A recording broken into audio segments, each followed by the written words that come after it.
parts of the ear, and there's the outer ear, which is also called the pinna, and it's the part that you see, like right here. It's the part that you see.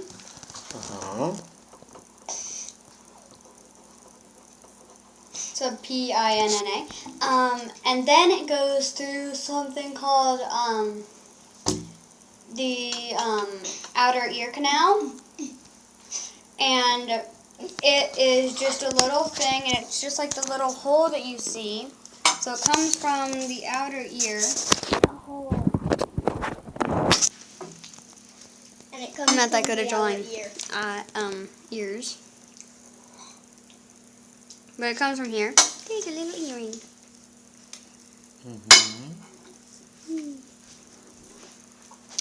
There's an earring. It's a donut.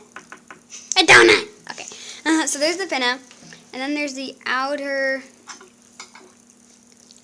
ear canal,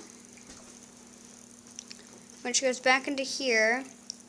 And then the outer ear canal stops about here, and it hits the eardrum, which is this little circular thing, and it has a little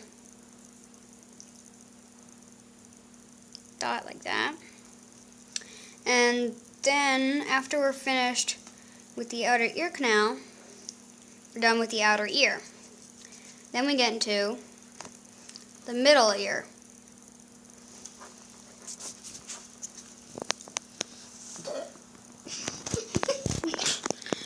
And so the eardrum is connected to the hammer, which is one of the 3 little bitty bones. And a way you can remember it is the hammer. It kind of looks like a hammer. And so the way you can remember the 3 bones is has.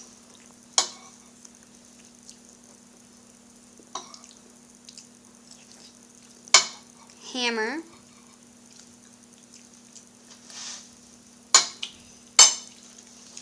Anvil. And stirrup. Stirrup. The stirrup is the smallest bone in the human body. It's like that big. It's tiny. So the hammer hits the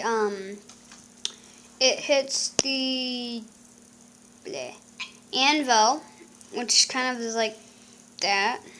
Just little like box thing that's like that, and it hits the anvil.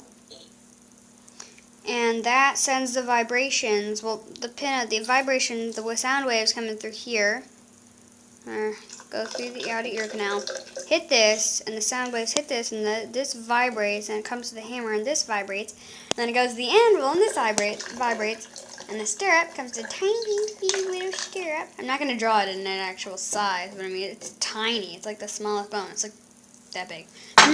Well, what is it shaped like? It's kind of shaped like a wishbone, or maybe like a little wine glass. It's just missing this part. Without this, it's the stirrup. So it's just this little thing, and it hits that, and the vibrations. Then it hits that, it goes through like that, and then we get done with the middle ear, and then we go into the inner ear. And that contains something called the cochlea. And it's kind of like this snail thing.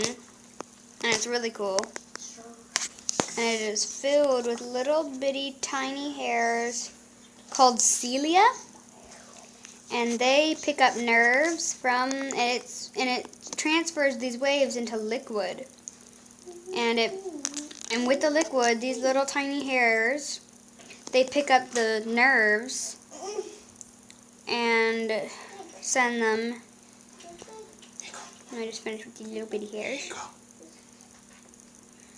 So they pick up the nerves in the fluid, and it goes into these semicircular canals that are like little loops. and they are also fluid filled, and they send the liquid through too. But down here is the eustachian tube. It kind of looks weird. It's spelled like this.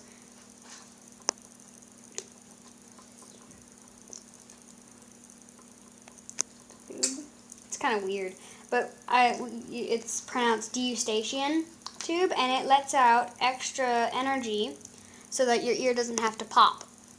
And then up here, if it's not let out, then it's the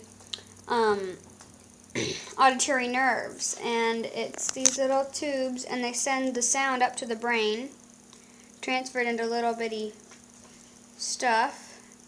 When it's sent up to the brain, then the brain can do its work and and the brain can do what it needs to do to figure out what the sound is. So look, the sound waves have to go through this whole thing in like tiny itty bitty little, like not even a full second, because it has to go through so fast and it has to do so much just to get back up to the brain and to know what it sounds like. So while I'm talking to you right now, all this stuff is going through all this stuff. Hi.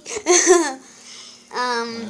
So even if this little one thing is gone, then nothing else will work. So if people are deaf, then either one of the halves, hammer, anvil, or stirrup, is broken, so it can't work, or the semicircular canals are really, really, really clogged up, or something else has happened. And on a plane, your eustachian tube, it gets clogged up because of how high you are, so your ears have to pop. And sometimes people can be deaf because their eardrum, it can vibrate so much that it explodes, really. And it just explodes, and without that eardrum, the waves just come in and they have nowhere to go. Quite Nico. Where did you learn all this stuff, Ava? I learned this in the Talagaz's class. She is my swap teacher in Central. She's awesome. Her whole room is blue and brown. What grade are you in? And I am in 4th grade, and I am 10 years old. And what's your name? My name is Eva, and that's my brother Nico, and my dad is filming me. Yeah. Bye-bye.